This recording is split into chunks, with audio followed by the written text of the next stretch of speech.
my God. I love meat. I love meat from men. I love meat from animals. It's all good.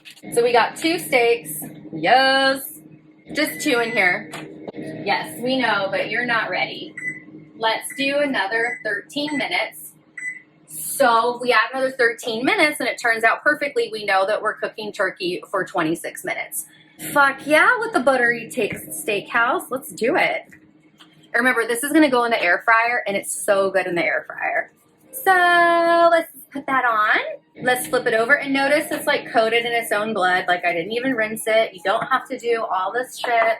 Okay, so that's ready to go. We got the beef. So we're just gonna toss it in. You don't have to clean it. You hear that?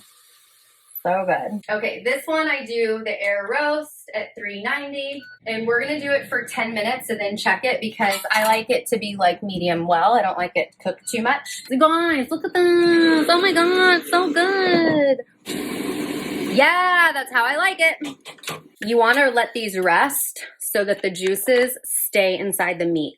How amazing is that? So now, also for cleanup, so immediately while this bad boy is still hot, be really careful. I soak it so that it's super easy to clean.